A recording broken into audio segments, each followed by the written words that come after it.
Today, we're diving into a breaking story from the world of infectious diseases, a development that scientists have warned about for years. For the first time ever, an H5N5 bird flu virus has infected a human and tragically resulted in death. What is H5N5? How did this infection happen? Is this the start of something bigger or just an isolated event? Stay with us as we break down the science, the risks, and what this case means for public health moving forward. In early November, a resident of Grays Harbor, a coastal county in Washington state, began experiencing severe flu-like symptoms. High fever, respiratory distress, confusion, the sort of clinical picture that immediately alerts physicians. The patient, an older adult with underlying medical conditions, was rushed to the hospital. Over the next few days, doctors performed extensive testing, and on November 14th, Washington state officials confirmed something no one had ever seen before: an infection caused by the H5N5 avian influenza virus. Despite intensive medical treatment, the patient passed away on November 21st. This was the first known human case and the first human fatality caused by H5N5 anywhere in the world. For infectious disease experts, this was a moment of both concern and scientific urgency.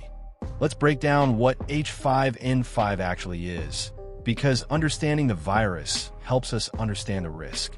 H5N5 is a type of avian influenza, also known as bird flu, specifically a subtype of influenza which primarily infects birds.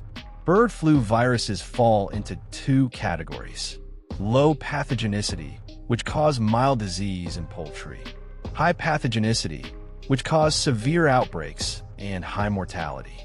H5N5 belongs to the high pathogenicity group, just like the better-known H5N1 virus.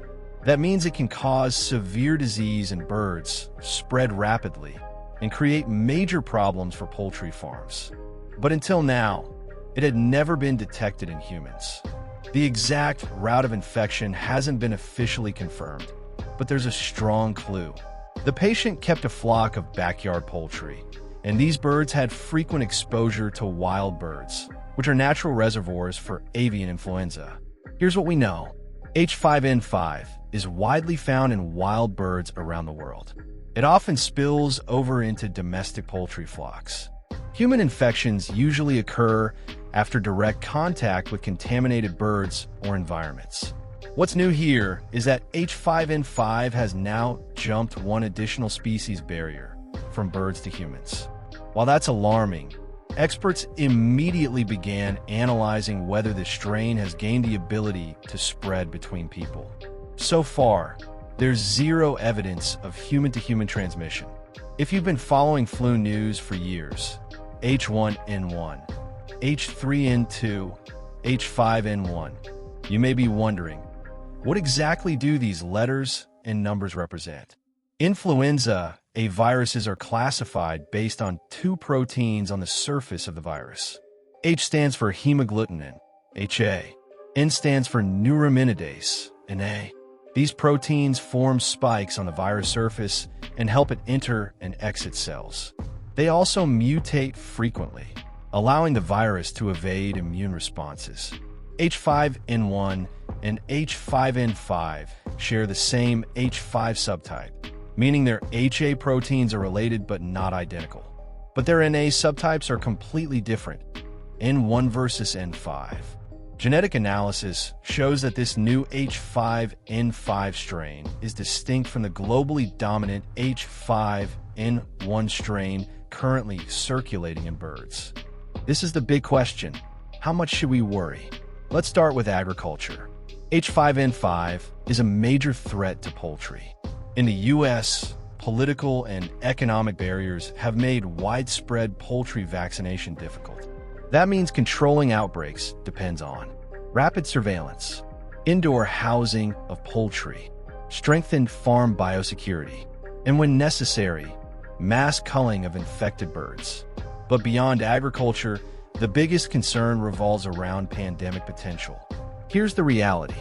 Influenza is the single most adaptable virus on Earth. It mutates constantly. It jumps species barriers. And history shows that pandemics usually emerge when an avian influenza virus acquires the ability to spread efficiently among humans. But it's also true that this kind of adaptation is extremely difficult for the virus. Most bird-to-human infections never spread beyond the initial case. Symptoms vary widely, from mild conjunctivitis to severe respiratory disease. In this tragic case, the infection was severe, but that does not mean the virus is changing. Scientists are watching carefully for red flag mutations or early hints of person-to-person spread. So far, no signs of adaptation, no signs of spread. At this point, global health agencies consider the risk to humans low. But as long as H5N5 and other avian influenza subtypes continue to circulate in birds, the virus will have many opportunities to try again. For now, experts stress that this case appears to be a tragic but isolated spillover event. But surveillance will continue, because tracking viruses like H5N5 is essential to preventing outbreaks and preparing for future pandemics. As the world focuses on bird flu strains like H5N1, H5N2, and now H5N5, one thing is clear.